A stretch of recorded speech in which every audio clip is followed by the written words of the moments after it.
राजस्थान के सीकर जिले में श्री खाटू श्याम जी का सुप्रसिद्ध मंदिर है। वैसे तो खाटू श्याम बाबा के भक्तों की कोई गिनती नहीं, अनगिनत है, लेकिन इनमें खासकर वैश्य मारवाड़ी जैसे व्यवसायी वर्ग अधिक संख्या में है। खाटू श्याम जी का असली नाम बर्बरिक है।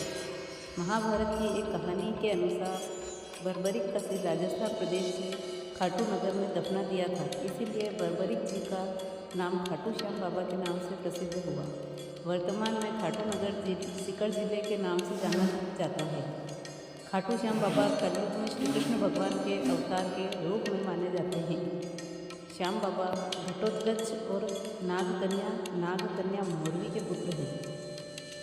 पांचों पांडवों में सर्वाधिक बलशाली भीम और उनकी पत्नी हिडिंबा बर्बरिक के दादा दादी थे।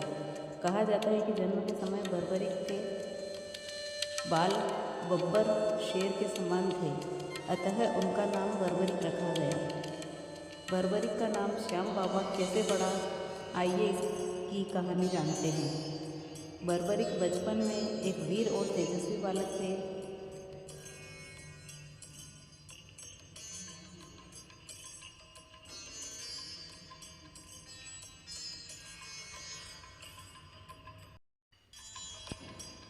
बर्बरिक ने भगवान श्री कृष्ण और अपनी माँ मोरवी से युद्ध कला कौशल सीखकर निपुणता प्राप्त कर ली थी।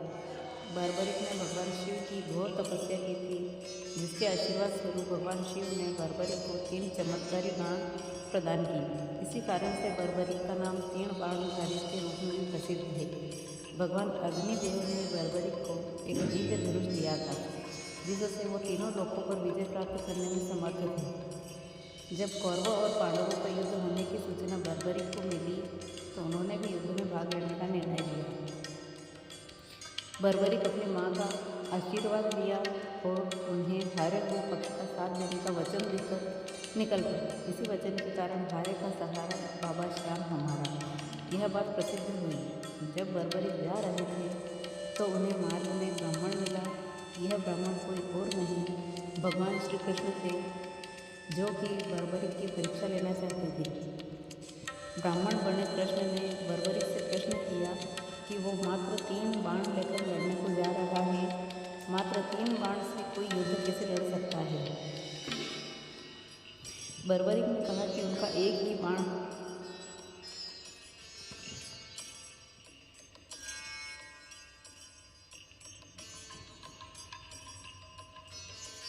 शत्रु सेना को समाप्त करने में सक्षम है। इसके बाद भी वह तीर नष्ट न होकर वापस उनके तरकश में आ जाएगा। अतः अगर तीनों के तीर के उपयोग से तो संपूर्ण जगत का विनाश किया जा सकता है। ब्राह्मण ने बर्बरिक से एक पीपल के वृक्ष की ओर इशारा किया और कहा कि वो एक बाण से पेड़ के सारे पत्तों को भेद कर दिखाए। बर्बरिक ने भगवान का ध्यान कर एक बाण छोड़ दिया। उस बाण ने पीपल के सारे पत्तों को छेद दिया और उसके बाद ब्राह्मण बने कृष्ण के पैर के चारों तरफ घूमने लगा। असल में कृष्ण ने एक पत्ता अपने पैर के नीचे छिपा दिया था। बर्बरिक समझ गए कि तीर उसी पत्ते को भेदने के लिए ब्राह्मण के पैर के चक्कर लगा रहा है। बर्बरिक बोले, हे ब्राह्मण, अपना पैर हटा लो, नहीं तो ये आपका पैर को वेध देगा। श्री कृष्ण बर्बरिक के पराक्रम से प्रसन्न हुए। उन्होंने पूछा कि बर्बरिक किस पक्ष की तरफ से युद्ध करेंगे। बर्बरिक बोले कि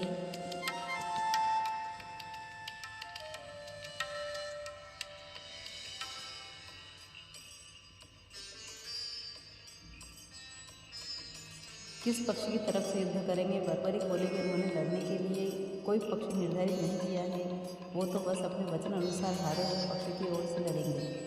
श्री कृष्ण ये सुनकर विचारमग्न हो गए। उन्होंने बर्बरिक के इस वचन के बारे में कौरव जानते थे।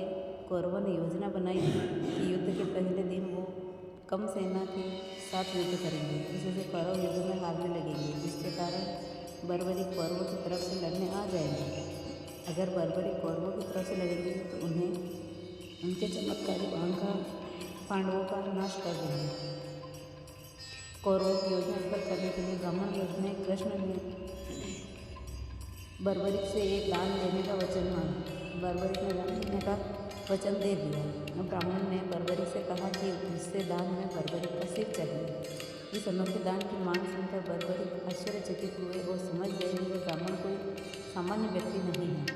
बर्बरी ने प्रार्थना की वो दिए गए वचन अनुसार अपने शीश का दान अवश्य करेंगे, लेकिन पहले ब्राह्मण देव अपने वास्तविक रूप में प्रकट हों। भगवान कृष्ण अपने असली रूप में प्रकट हुए।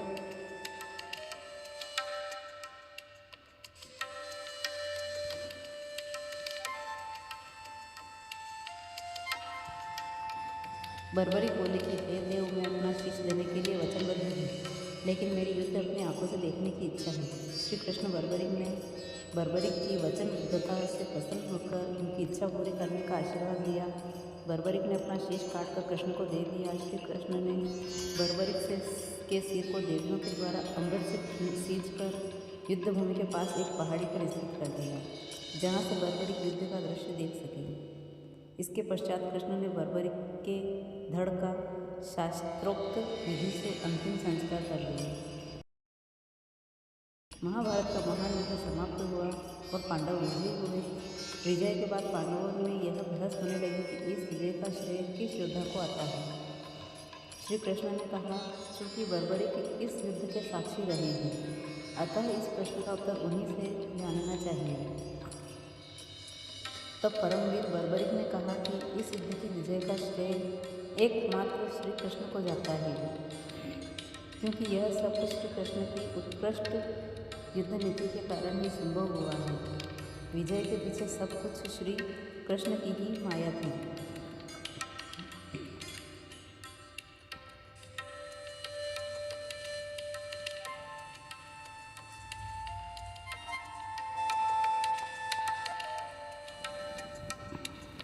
बर्बरी के इस सत्य वचन से देवताओं ने बर्बरी पर पुष्पों की वर्षा की और उनके गुणगान गाने लगे। श्री कृष्ण भी बर्बरी की महानता से अति प्रसन्न हुए और उन्होंने कहा, हे वीर बर्बरी, आप महान हैं। मेरे आशीर्वाद स्वरूप आज से आप मेरे नाम श्याम से प्रसिद्ध हों और कलयुग में आप कृष्ण अवतार रूप में पूजे जाएंगे और अपने भक्तों के मनोरथ पूर्ण करेंगे। भगवान श्री कृष्ण का वचन सिद्ध हुआ और आज हम देखते भी हैं कि भगवान श्री खाटू श्याम